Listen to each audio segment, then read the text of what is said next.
시간이 되었으므로 2026년 5월 26일 화요일 아침 예배를 시작하겠습니다.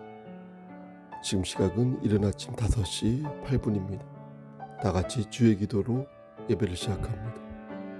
하늘에 계신 우리 아버지여, 이름이 거룩히 여김을 받으시오며 나라가 임하옵시며 뜻이 하늘에서 이루어질 것 같이 땅에서도 이루어지이다. 오늘 우리에게 일용할 양식을 주시옵고 우리가 우리에게 죄 지은 자를 사하여 준 것 같이 우리의 죄를 사하여 주시옵고 우리를 시험에 들게 하지 마시옵고 다만 악에서 구하옵소서. 나라와 권세와 영광이 아버지께 영원히 쌓옵나이다. 아멘. 거룩하시고 자비로우신 하나님 아버지, 하나님의 크신 사랑을 진심으로 감사드립니다. 오늘도 우리에게 새로운 하루를 허락하셔서 예배로 하루를 열 수 있도록, 꼭 예배드릴 수 있도록 인도하여 주심을 감사합니다. 하나님, 우리가 성령을 선물로 받은 자답게 오늘도 힘차게 말씀 안에서 살아갈 수 있도록 하시고, 넘어지고 쓰러질 때에 우리에게 허락하신 하나님의 언약, 우리 주 예수 그리스도의 은혜를 붙잡고 다시 일어설 수 있도록 은총 베풀어 주시옵소서. 우리 교회 공동체가 구원의 방주의 역할을 잘 감당할 수 있도록 하시고, 서로의 짐을 함께 짐으로써 하나님의 크신 뜻을 이루어가는 우리 교회가 되게 하나님 역사하여 주시옵소서. 우리 마음속 깊은 곳에 있는 죄악된 본성과 그리고 교만한 마음을 우리가 늘 경계할 수 있도록 하시고, 하늘에 보화를 둠으로써 하나님께 영광 돌리는 삶을 살 수 있도록 은총 베풀어 주시옵소서. 심신이 연약한 자에게 함께 하시사 저들의 질병을 치료하여 주시고 저들의 마음의 병도 치료하여 주셔서 다시 독수리의 날갯짓을 할 수 있도록 은혜 베풀어 주시옵소서. 모든 말씀 예수 그리스도인 받들어 감사하며 기도드렸사옵나이다. 아멘. 하나님 말씀 보겠습니다. 창세기 26장 1절에서 5절 말씀입니다. 창세기 26장 1절에서 5절, 구약성경 제 성경으로 36쪽입니다. 1절, 아브람 때에 첫 흉년이 들었더니 그 땅에 또 흉년이 들매 이삭이 그랄로 가서 블레셋 왕 아비멜렉에게 이르렀더니 여호와께서 이삭에게 나타나 이르시되 애굽으로 내려가지 말고 내가 너에게 지시하는 땅에 거주하라. 이 땅에 거류하면 내가 너와 함께 있어 내게 복을 주고 내가 이 모든 땅을 너와 내 자손에게 주리라. 내가 내 아버지 아브라함에게 맹세한 것을 이루어 내 자손을 하늘의 별과 같이 번성하게 하며 이 모든 땅을 내 자손에게 주리니 내 자손으로 말미암아 천하 만민이 복을 받으리라. 5절, 이는 아브라함이 내 말을 순종하고 내 명령과 내 계명과 내 율례와 내 법도를 지켰음이라 하시니라. 아멘. 하나님, 이 말씀을 들어 사용하여 주시옵소서. 예수님의 이름으로 기도드렸습니다. 아멘. 오늘 본문에 나오는 아브라함은 하나님의 말씀에 순종한 자였습니다. 그래서 그는 많은 축복을 받았는데, 이런 얘기를 요즘 세대에 하면 자식들이 많은 게 뭐가 축복이냐라고 반문할지도 모르겠습니다. 책임질 사람이 많아지는 게 어떻게 축복일 수 있냐고 말하면서 성경에서 말씀하는 축복이 꽤 올드하고 권위주의적이다 라는 말까지 하는 것을 봅니다. 자손이 많아지는 게 왜 축복일까요? 창세기 12장 2절 말씀을 보면 내가 너로 큰 민족을 이루고 너에게 복을 주어 내 이름을 창대하게 하리니 너는 복이 될지라 하셨는데, 이게 왜 축복인 것일까요? 하지만 우리는 하나님께서 하신 말씀을 바르게 파악하여 그 의도를 잘 이해해야 할 것입니다. 하나님께서는 아브라함에게 자손의 복과 물질의 복만을 허락하신 것이 아니었습니다. 하나님께서는 구속사적이고 영적인 차원에서의 복을 말한 것이었습니다. 그래서 하나님께서는 창세기 12장 3절 말씀에서 너를 축복하는 자에게는 내가 복을 내리고 너를 저주하는 자에게는 내가 저주할 것이다. 이렇게 말씀하신 것입니다. 그러니까 아브라함에게 주신 복은 내가 너와 끝까지 함께 하겠다라는 약속의 증표라는 것입니다. 단순히 이름을 알리고 자손이 많아지는 그런 피상적인 복이 아니라 하나님이 함께 하시겠다는 동반자적 복이 바로 아브라함이 받은 복의 요체다. 아브라함은 천지를 창조하시고 우리의 생사복을 주관하시는 하나님을, 그러니까 일종의 백으로 둠으로써 당당하게 고개를 들고 모소의 뿔처럼 앞으로 달려갈 수 있게 된 것입니다. 여러분 정말 근사하지 않습니까? 그리스도인에게 있어서 겸손이란 단순히 자신을 낮추고 고개를 숙이는 것을 말하지 않습니다. 그리스도인에게 겸손이란 하나님 앞에서 자신을 낮추는 것을 말합니다. 하나님 앞에서 자신을 낮추면 뭐가 보이겠습니까? 내 죄가 보이겠죠? 그러면 그 죄를 회개하면 겸손하고 온유한 사람이 될 수 있는 것입니다. 그러니까 진정한 겸손이란 하나님 앞에서 회개할 때 가능한 것이지, 아무리 착하고 상대방을 인격적으로 대하여 준다 해도 그게 나쁘다는 게 아니라, 만약 그가 죄를 회개하지 아니하면 그런 진정한 겸손한 가진 그런 사람이 될 수 없는 것입니다. 그럼 하나님 앞에서 회개하면 다른 사람들에게는 무성의하게 대해도 되는 것일까요? 이건 논의의 가치가 없는 말입니다. 어떻게 하나님 앞에서 회개한 사람이 사람들 앞에서 횡포를 부릴 수 있겠습니까? 당연히 그래서는 아니 되는 것입니다. 하나님을 믿는 사람이 어떻게 사기를 치고 또 횡령을 하고, 어떻게 하나님을 믿는 사람이 고통에 신음하는 자를 외면할 수 있겠습니까? 나름의 경륜과 지식과 사회적 지위가 있음에도 불구하고 부정한 일에 개입하거나 불의를 공모하였다면, 아무리 하나님 앞에서 회개하였다 해도 그의 행동을 바꾸지 않으면 그것은 모두 거짓된 회개라고밖에 볼 수 없는 것입니다. 제가 이렇게 말씀드리면 어떤 분은 목사님, 하나님이 그를 용서해 주실 수 있는데 너무 쉽게 단언하는 거 아닙니까? 라고 물을지도 모르겠습니다. 하지만 저는 그렇게 묻는 사람에게 오히려 그런 식으로 하나님을 능욕해서는 아니 된다라고 말하겠습니다.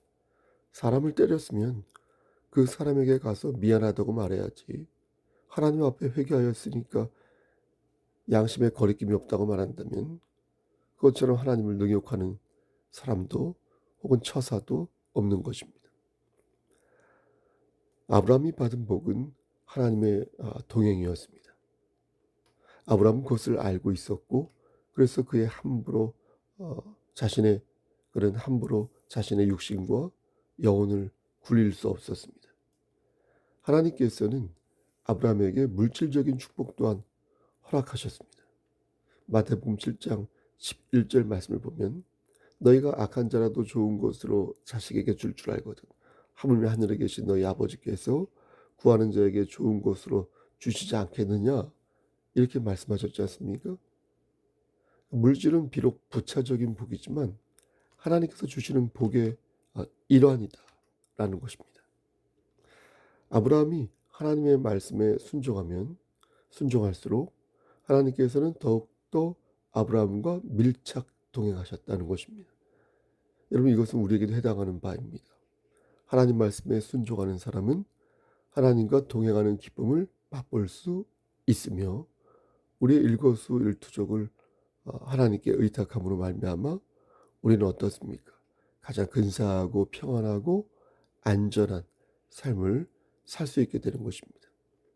여기서 한 가지 질문이 생깁니다.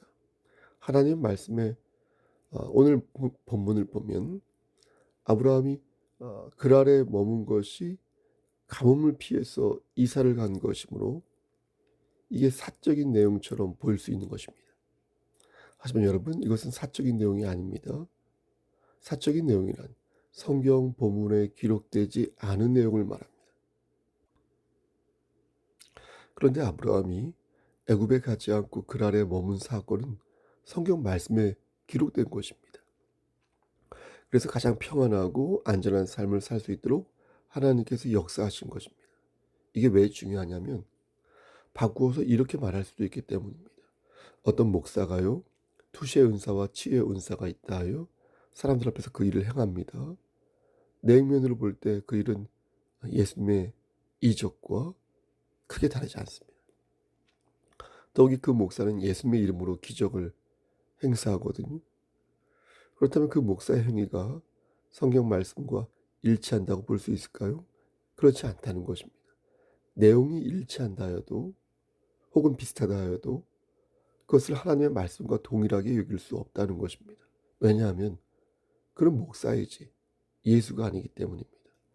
예수 그리스도의 이름으로 그러한 행위를 하는 게 잘못됐다는 말이 아니라 그러한 행위 자체를 하나님의 말씀과 동일하게 생각하는 것은 큰 잘못이라는 것입니다. 성경 말씀은 신구약 66권 외에는 없습니다. 하나님의 계시는 이 성경 외에는 없으므로 그 어떤 것도 하나님의 말씀이 갖는 동격으로의 위엄과 가치를 가질 수 없다는 것입니다. 그것이 설령 하나님을 위한 우리의 몸부림이라 해도 그 자체를 하나님의 계시의 말씀이라고 생각해서는 아니 되며 아무리 훌륭한 목사요 사제라 하여도 그러한 권위의 반열에 손가락 하나도 얹을 수 없다. 만약 그 이상의 것을 말하는 자가 있다면 그것은 마귀의 도구인 것이지 그는 마귀의 도구인 것이지 결국 하나님의 사람이라고 말할 수 없다는 것입니다. 따라서 오늘 본문에 나오는 글 아래 남을지 아니면 애굽으로 갈지 하는 이 말씀을 과도하게 해석해서는 아니 될 것입니다. 아브라함의 아들 이삭은 하나님의 말씀을 분명히 들었습니다. 그것은 애굽으로 내려가지 말고 하나님께서 지시하신 땅, 글 아래 남으라는 것이었습니다.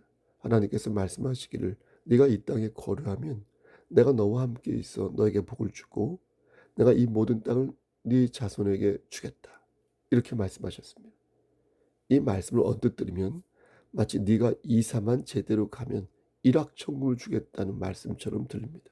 하지만 말씀을 자세히 읽어보면 이 말씀은 5절 말씀과 함께 묶여 있음을 알 수 있습니다. 5절 말씀과 묶어서 이해할 때 바르게 이해할 수 있다는 것입니다. 5절 말씀에서 이는 아브라함이 내 말을 순종하고 내 명령과 내 계명과 내 율례와 내 법도를 지켰음이라 하시니라 라고 말씀합니다. 그러니까 하나님께서 이삭에게 하시고 싶었던 말씀의 취지는 단순히 애굽에 가지 않고 글 아래 머무는 게 아니었다는 것입니다. 하나님께서 주목하시는 것은 이 한 가지를 보고 이삭의 믿음이 어떠한지를 판단하시겠다는 거였습니다. 그래서 이삭에게 너의 아버지 아브라함은 내 계명과 율례와 법도를 지켰다. 이렇게 말씀하신 것입니다. 그러니 너도 이번 것을 시작으로 제대로 나를 의지하고 나의 주권을 받들라. 이렇게 말씀하신 것입니다. 그럼 5절에 나오는 명령은 뭐고 계명은 뭐고 기타 등등은 뭔가? 우리 이것을 잘 알아야겠습니다. 왜냐하면 우리 역시 이삭처럼 아브라함의 자손이기에 그런 것입니다. 우리가 왜 아브라함의 후손입니까? 여러분 아시죠? 갈라디아서 3장 29절에 너희가 그리스도의 것이면 곧 아브라함의 자손이요 약속대로 유업을 이을 자니라 이렇게 말씀하셨기 때문입니다. 그러니까 우리는 예수 안에서 아브라함의 후손이 맞습니다. 그러므로 우리는 하나님의 명령을 지켜야 합니다. 먼저 명령이란 미쉬 메레트라고 하여서요 울타리란 뜻을 가지고 있습니다. 그러니까 아브라함의 후손들은 우리는 울타리 안에서 하나님의 보호를 받는다는 것입니다. 이게 바로 하나님의 명령인 것입니다. 다음으로 계명이 있습니다. 계명 미츠와라고 하는데 짐을 맡긴다는 뜻이라고 합니다. 이것은 특히 성문화된, 그러니까 법규화된 하나님의 말씀을 뜻합니다. 다시 말해서 너희가 내 계명을 지키면 너희는 오히려 삶의 무게를 덜 수 있다는 것입니다. 다음으로 율례가 있는데요. 율례는 후카라고 하는데요. 시 공간을 초월하여서 존재하는 전 인류가 마음속에 새겨두어야 할 불변의 진리를 뜻합니다. 저는 이것이 진리를 사모하는 마음이라고 생각합니다. 마지막으로 법도가 있는데요. 법도는 토라 많이 들어보셨죠? 우리가 토라라고 하는데 우리가 잘 아는 모세오경이 있죠.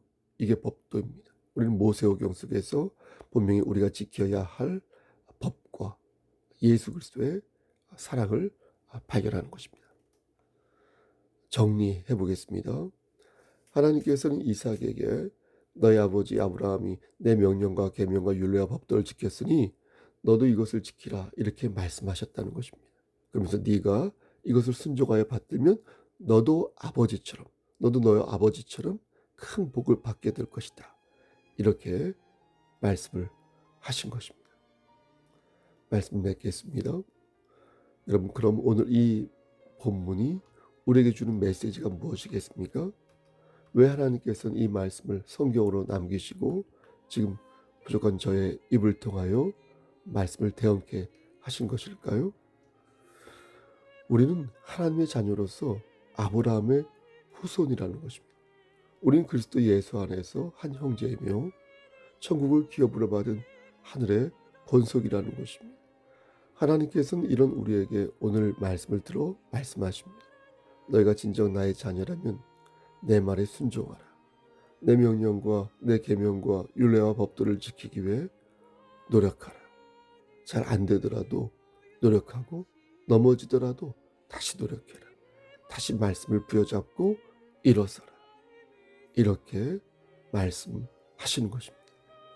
여러분, 아브라함은 자신의 가족을 책임졌습니다.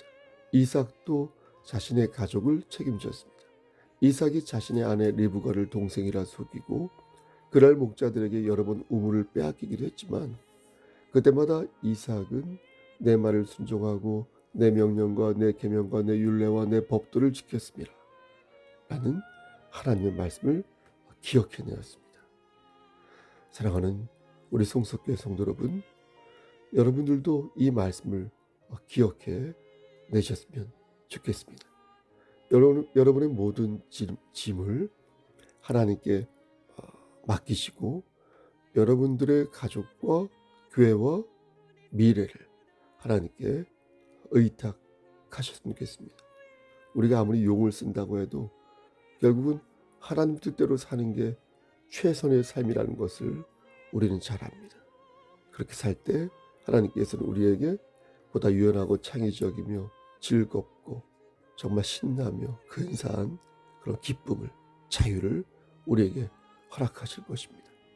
그러므로 우리에게 약속하신 이 말씀을 되새기면서 오늘도 2026년 5월 26일 화요일도 앞으로 달려가는 송석 지체들 되시기를 주님의 이름 받들어 간절히 축원합니다. 아멘. 이제는 우리를 죄에서 구속하여 주신 우리 구주 예수 그리스도의 은혜와 아버지 하나님의 만극하신 그 사랑하심과 성령님의 교통하시고 인도하시는 모든 역사하심이 오늘도 우리에게 허락하신 하나님의 말씀을 붙잡고 이기는 자 되기를 소원하는 여기 모인 성도와 그들의 가정과 이 제단과 이 나라 위에 하나님의 사랑하심이 세세토록 함께 계실지어다. 아멘.